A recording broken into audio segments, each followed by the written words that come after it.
Assalamualaikum, semangat pagi teman-teman. Hari ini bahas lagi mengenai pertanyaan-pertanyaan, termasuk dari Kak Mimin Karmini. Ini bukan pertanyaan sih, tapi pernyataan, dan ini saya setuju aja ya. Saya sibuk kerja, jadi passion saya swing trading. Kalau nawar sampai ngepot. Maklum emak-emak, tapi ada yang dividen investing juga kayak ITMG AADI. Ya, ini bagus-bagus ya. Thank you ya, Kak Mimin ya. Oke, lanjut. Tolong bahas update UNTR khususnya prospek tambang emas. Stream sehat selalu. Nitip jejak matur nun. UNTR udah pernah saya bahas ya. Cara nyarinya gini loh. Jadi dicek seperti ini, kemudian dicari UNTR di kolom kecil, kotak kecil ini. Ketik UNTR kemudian di enter, sudah bakalan keluar ya. Ini 2 bulan lalu, ini enggak. Nah, ini yang terbaru yang 1 bulan lalu nih, review UNTR dan Hexa. Nah, ini aja, dicek aja ini. Di situ ada laporan keuangan untuk bisnis emas. Lumayan sih, lumayan ya. Silakan dicek di situ, Kak Dani ya. Dan Kak Ari Priambodo. Terus, Bang Arif mau nanya, kalau dividen investing, berapakah maksimal emiten yang dipegang? Kalau saya megang 15 emiten terlalu banyak Kak, terima kasih. Menurut saya 15 itu sudah banyak ya, banyak sekali. 10 itu sudah agak kewalahan sih reviewnya. Tapi kalau hanya pasif saja, tidak swing atau tidak shifting ya, itu mungkin masih oke.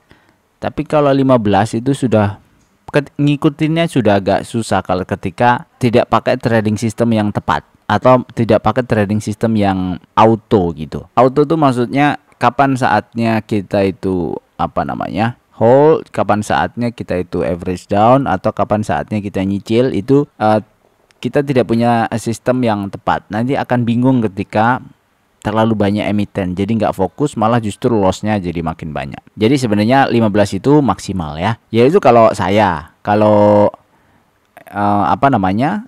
lebih dari 15 biasanya nanti di trimming ya, di shifting. Makasih dari Kak Ica. Mas mau sedikit bertanya, misal kita pakai Hexa sebagai salah satu saham untuk dividen for living. Tadi kan anggapannya dihitung Excel 10% per tahun terus selama kita pegang. Tapi kenyataan di lapangan saya pegang Hexa baru 2 tahun. Tahun lalu saya di 11%, tahun ini kemungkinan di 7 atau 8%.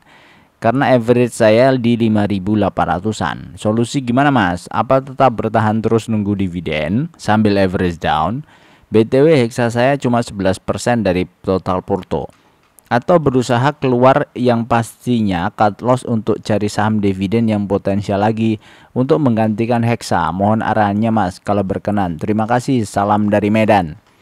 Ini Project Draw ya. Nah, kalau menurut saya Hexa itu masih lumayan bagus. Jadi kalau sekarang posisinya 7 atau 8% sebenarnya tidak terlalu jelek ya. Nah, ini kan posisinya Hexa. Hexa itu kalau kondisi sekarang harga ada di sekitar 4.900-an ini, kemudian rata-rata beliau ada di 5.800. Nah, berarti roomnya kan sekitar minus 14% kan. Nah, terus kalau sekarang itu posisinya itu masih 7-8% untuk yield, sebenarnya ini tidak terlalu parah, kecuali yieldnya itu sudah 3% atau di bawah 5% lah, di bawah bunga deposito itu udah lumayan agak parah lah. Tapi kalau secara Hexa itu sebenarnya menurut saya masih oke ya. Apalagi dari total porto beliau hanya punya 11%.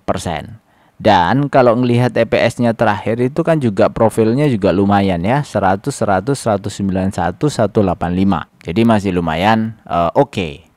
Menurut saya, kalau saya sih saya hold. Ya kalau masih ada sisa-sisa dikit bisa di average down. Nah, caranya average down ini contohnya begini ya.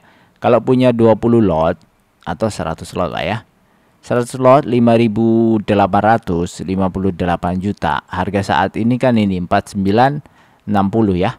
Ini berarti ruginya atau potensial lossnya itu 14%. Kalau dilihat dari grafiknya Hexa, potensial loss 14% itu artinya di 5.800 itu kan berarti di sini ya. Nah, 5.800 atau 5.800. Nah, berarti di sini kan di garis pink. Harga sekarang untuk mencapai 5.800 itu butuh sekitar 17% up. Artinya kalau butuh sekitar 17% up ini luar biasa, lumayan ya. Lumayan besar butuhnya. Nah, kebetulan ini sudah agak di atas harganya Hexa ini. Sebenarnya idealnya average down-nya pas waktu di ini 4.000-an ini. Caranya gimana caranya? Dia ketika di rata-rata taruhlah nih di 4.130 ya. Rata-rata 4.130, 4130. Kemarin misalnya kita beli 30 lot saja dari 4130 ini ya, 30% dari 100. Itu yang awalnya 14% menjadi dari average-nya itu menjadi 5.400 dan current price to zero-nya itu sekitar 9%. Jadi daripada yang seperti ini 17%, itu kalau 9% kan rata-rata di sini ya. Nah, ini masih memungkinkan untuk bisa kembali lah. Dan yield dividen untuk yang di 4.100 kan beda gitu. Beda lagi kalau ini 50 lot atau 20 juta tambahan. Ini jadi current price to zero, current tuh saat ini, karena saat ini harganya sudah naik di 4960. Ini tinggal 5%. Jadi seolah-olah kita punya floating loss itu sekitar 5,7%. Yang awalnya 14% menjadi 5. Kan secara psikologis di bawah 10% ya masih oke lah. Karena apa? Yield dividennya 7. Jadi kalau bisa floating loss-nya itu di bawah yield dividennya. Yaitu targetnya supaya apa? Psikologi kita juga nggak terlalu terganggu. Itu menurut saya untuk Hexa. Jadi menurut saya sih dicicil aja terus, jangan usah cut loss. Dan ini kan baru spot pertama kan. Spot keduanya misalnya kita tambah 50 lagi di harga 4.200 misalnya, kan udah 0. Average-nya udah 0. Kalau harganya turun ke 4.200 seperti sebelumnya gitu. Dan harganya kembali lagi ke sini ya, ke 4.900-an atau 5.000-an. Terus lanjut ya. Hexa sudah ya kira-kira. Terus mengapa harapan kenaikan investasi dalam 5 tahun diambil angka 20% Bang? Berarti per tahun hanya 4%. Ini pertanyaan terkait dividend for living ya. Jadi di dividend for living ini kan ada kenaikan investasinya itu 20% selama 5 tahun. Jadi cuma 4%. Menurut beliau mungkin terlalu kecil gitu ya. Ya namanya simulasi itu yang worst case aja, worst condition. 4% itu seolah-olah kan hanya inflasi plus-plus dikit. Jadi kalau kita mau serius banget untuk di sini harapannya juga lebih dari itu kan gitu ya. Lebih dari 4%. Ya nggak apa-apa, itu justru lebih bagus. Tapi untuk worst case dengan 4% per tahun aja harapannya jadi seperti ini. Apalagi kalau setiap tahun itu 10%, jadi setiap 5 tahun 50%. Jadinya keren banget jadinya. Tahun ke berapa ini ya? 5 ya, periode kelima udah dapat 62 juta per bulan, kita nabungnya cuma 10 jutaan. Jadi dari dividen tidak dipakai semua lah istilahnya, malah ditambahin terus gitu. Oke, jadi ini pertanyaan bagus. Dan ini nggak apa-apa. Intinya simulasi itu kita ambil yang worst case saja. Kurang 1 kuartal lagi Maret. Ini yang masalah Hexa ya. Ini udah sudah clear ya. Hexa yang kemarin saya upload itu, ini yang 2 hari lalu ya. Review saham Hexa full year 2024. Ini sudah Maret ya. Sudah Maret. Ini saya katakan dividennya masih oke, itu ya masih di atas 7% tadi. Jadi aman ya. Wah mantap. Terima kasih Bang Ari, semangat terus. Terus terang dekat dalam saham tidak ada kepastian, maka saya bagi 2 grup, dividend investing dan growth investing berdasarkan nilai PEG 3 tahun. Yang growth investing porsi tidak banyak. Salah satu contohnya adalah Toba katanya. Ini bagus nih Pak Sumardianto ya. Jadi setiap orang itu punya stylenya masing-masing. Kita itu butuh untuk mengekspresikan style itu. Misalnya untuk keamanan pakai dividend investing misal nih. Tapi untuk ekspresi tadi itu masalah growth investing atau capital gain itu pakai satu akun lagi. Dan memang gitu, memang baiknya begitu, dipecah-pecah, dipisah-pisah supaya otak kita itu tidak campur-campur dan kita itu bisa memerankan peran itu setiap periode waktunya itu beda-beda gitu. Saya pun juga kan sama ya. Beberapa akun memang berbeda-beda kan.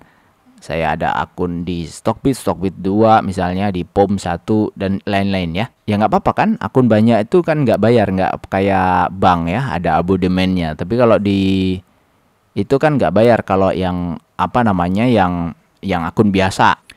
Dan menurut saya kalau untuk investasi mau bayar misalnya 17.000 sebulan atau kayak rekening bank gitu ya, nggak masalah sih, nggak masalah. Pasti ketutup lah dari hasil investasinya, harusnya ketutup. Ini dari Pak Sumardianto. Kemudian mantap bang penjelasannya. Next bahas tender offer itu apa ya Min? Tender offer itu adalah permintaan pembelian saham oleh pengendali atau oleh pembeli ke current investor saat ini. Nah biasanya tender offer itu dilakukan untuk shifting pengendali biasanya, atau dari public ke private. Dulu pernah ada tender offernya Aqua misalnya. Jadi beli sahamnya. Kalau right issue, jual saham tambahan. Jadi ada tambahan lembar saham.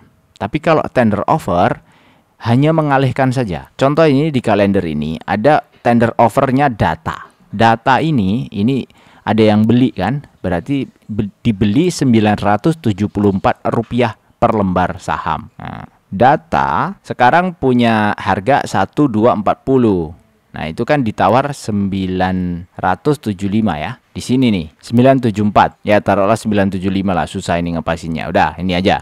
Nah, ditawar di sini. Kalau ada yang mau jualan di sini, artinya nanti akan ada perpindahan. Perpindahan apa? Perpindahan kepemilikan. Contoh, yang ditawarkan ini adalah 974, share-nya adalah 274.973.100 atau 20%. Start bulan 1 Juli sampai 30 Juli. Kalau kita memiliki data, pasti nanti di akun kita akan ada penawaran ini. Nah, kalau kita oke, nanti akan di payment ya. Di paymentnya 11 Agustus 2025. Kalau kita oke. Nah, sehingga seolah-olah kita menjual dengan harga 974. Nah, nanti di profil ini akan berubah kepemilikannya. Dari satu pertama, Vera Wahyudi Singging Wong. Kemudian PT Iforte Solusi Infotech. Ini kan 40% ya, 550 juta lembar kan. Nah, di masyarakat ada 14% dan ada Pak Joni ini 5%. Ini total kan sekitar 20-an ini, 20%-an kan. Nah, ini yang ditawarkan untuk dibeli. Jadi bukan buyback. Kalau buyback itu kan dia masuknya ke market, ya masuk di sini beli-beli aja di sini jebret-jebret gitu. Tapi kalau tender offer itu kayak di pasar negosiasi gitu. Ceritanya begitu ceritanya. Gitu ya Kak Queen FC Digital. Semoga menjelaskan. Oke, habis pertanyaan. Terima kasih, sampai sini aja. Ini saya record, nanti saya nggak tahu uploadnya kapan. Tapi nanti pas waktu kosong ya. Biasanya kalau sibuk-sibuk banget, nanti uploadnya pakai ini. Makasih, assalamualaikum warahmatullahi wabarakatuh.